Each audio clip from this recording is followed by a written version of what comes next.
तो नमस्कार दोस्तों, आज हम बात करेंगे स्वामी परमानंद जी के बारे में, जिनको ऐसा कोई नहीं है जो ना जानता हो। तो हम बताएंगे आपको स्वामी प्रेमानंद महाराज, जिन्हें बाद में स्वामी परमानंद महाराज जी के नाम से जाना गया, एक महान संत थे जिन्होंने अपने जीवन को ईश्वर की सेवा और ज्ञान के प्रचार में समर्पित कर दिया। उनकी पूरी कहानी भक्ति, तपस्या और ईश्वरीय अनुभव की एक लंबी यात्रा है। तो आज हम उसी यात्रा के बारे में बात करेंगे और आपको बताएंगे कि स्वामी परमानंद महाराज जी आखिर कैसे बने महाराज, और कहाँ से उन्होंने शुरुआत करी थी और किस तरह से वो भक्ति मार्ग पर चल पड़े और कैसे उन्होंने अपना जो निवास स्थान है वो बना लिया। स्वामी प्रेमानंद महाराज, जिनका बचपन का नाम अनिरुद्ध कुमार पांडे था, का जन्म कानपुर देहात के आखिरी गांव में हुआ था। आखिरी गांव जिसे कहा जाता है। उन्होंने 13 वर्ष की आयु में ही घर त्याग दिया था और नैष्ठिक ब्रह्मचारी की दीक्षा ली। बाद में उन्होंने सन्यासी जीवन अपना लिया और अपना नाम आनंद स्वरूप ब्रह्मचारी रख लिया। प्रेमानंद महाराज का जन्म आखिर हुआ कहाँ था? कानपुर देहात के सरसौल थाना क्षेत्र के आखिरी गांव में प्रेमानंद महाराज का जन्म हुआ था। बचपन में नाम उनका था अनिरुद्ध कुमार पांडे।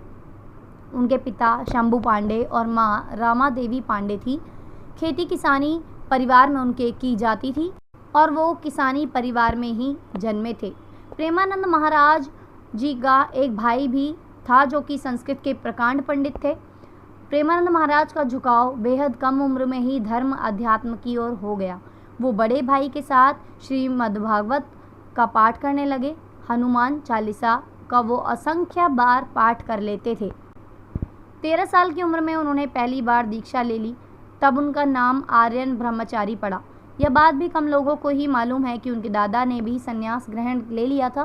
प्रेमानंद महाराज जी ने राधा वल्लभी संप्रदाय में संन्यास संग दीक्षा ली थी।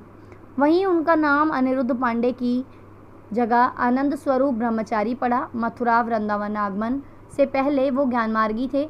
हालांकि अन्य साधु संतों के कहने पर उन्होंने श्री कृष्ण लीला देखी और फिर वो भक्ति मार्गी के परंपरा के बड़े उपासक बन गए। प्रेमानंद महाराज जी कैसे वाराणसी पहुंच गए थे, बताते हैं आपको कि प्रेमानंद जी घर से निकलने के बाद संन्यास के प्रारंभिक समय में काफ़ी विचलित रहे। पहले नंदेश्वर धाम में रहे और फिर भूखे प्यासे इधर उधर भटकने के बाद बनारस पहुँचे। वहाँ गंगा घाट पर स्नान, ध्यान और तुलसी घाट पर पूजा करने लगे। वहीं भिक्षा में मिले भोजन से जीवन व्यापन करने लगे। प्रेमानंद तुलसी घाट पर पीपल के पेड़ के नीचे शिव शंकर की उपासना करते रहते थे। वाराणसी में ही हनुमान विश्वविद्यालय में चैतन्य लीला और रासलीला कार्यक्रम देखकर उनका मन कृष्ण भक्ति के लिए हिलोरे मारने लगा। इसी चाह में वो काशी से फिर मथुरा की तरफ आ गए। वृंदावन का राधा वल्लभ मंदिर की बात करें तो प्रेमानंद जी महाराज के गुरु श्री हित गौरांगी शरण महाराज रहे। गुरु ने ही प्रेमानंद का श्री कृष्ण भक्ति की ओर ध्यान खींचा। पहले बांके बिहारी मंदिर और फिर वृंदावन का राधा वल्लभ मंदिर उनकी साधना की जगह बनी। राधा वल्लभ मंदिर में ही उनकी भेंट गौरांगी शरण महाराज से हुई। उनसे मिलते ही उनका जीवन बदल गया। गौरांगी शरण महाराज के सानिध्य में वो करीब 10 साल तक रहे। उनकी यही श्री राधा वल्लभी संप्रदाय में दीक्षा लेने के लिए उनका नाम प्रेमानंद महाराज पड़ गया। तो इस तरह से वो प्रेमानंद महाराज कहलाने लगे और लोग उनकी तरफ, भक्ति की तरफ आकर्षित होने लगे। संक्रमण से उनकी फिर किडनी खराब हो गई। युवावस्था में 35 साल की उम्र में उन्हें एक बार पेट में भयानक संक्रमण हुआ। उन्हें रामकृष्ण मिशन के अस्पताल में भर्ती कराया गया। वहीं मेडिकल जांच में पता चला कि उनकी दोनों किडनियां अब काम करना बंद कर चुकी हैं और वो कुछ सालों के ही मेहमान हैं। लेकिन उनकी यह अटूट श्रद्धा और जिजीविषा उन्हें आज भी जीवित रखे हुए है। प्रेमानंद महाराज का वृंदावन वराह घाट स्थित श्रीहित राधा केली कुंज आश्रम में उनकी स्थायी निवास है। प्रेमानंद की भक्ति साधनामय जीवन राधा रानी की सेवा में समर्पित है। महाराज रात में करीब 3 बजे छटिकरा रोड पर श्री कृष्ण शरणम सोसाइटी से रमणेरती मार्ग में बने अपने आश्रम श्रीहित राधा केली कुंज में आते हैं। वो अपने भक्तों के साथ 2 किलोमीटर की लंबी पदयात्रा पर निकलते हैं। उनके पीछे हजारों भक्तों का सैलाब भी उनके दर्शन करने के लिए उमड़ता है। पहले वो वृंदावन की पूरी परिक्रमा पर भी निकलते थे, लेकिन स्वास्थ्य के कारणों की वजह से वो ऐसा नहीं कर पाते हैं। उन्होंने अपनी किडनी का नाम राधा कृष्ण रखा। प्रेमानंद महाराज की दोनों किडनियां कई वर्षों से खराब हैं।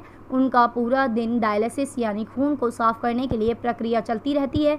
हालांकि उनका प्रवचन कार्यक्रम रोज चलता है। कई भक्तों ने उनकी अपनी किडनी उन्हें दान करने के लिए भी प्रस्ताव दिया, लेकिन उन्होंने साफ मना कर दिया। उनके एक गुर्दे का नाम कृष्ण और दूसरे गुर्दे का नाम राधा है। प्रेमानंद जी महाराज के शिष्यों और अनुयायियों में क्रिकेटर विराट कोहली, RSS प्रमुख मोहन भागवत जैसे कई बड़ी हस्तियां भी शामिल हैं। प्रेमानंद महाराज जी से मिलने के लिए आपको अपने बच्चों को साथ ना लेकर जाएं, क्योंकि बच्चों की एंट्री पूरी तरह से बैन है।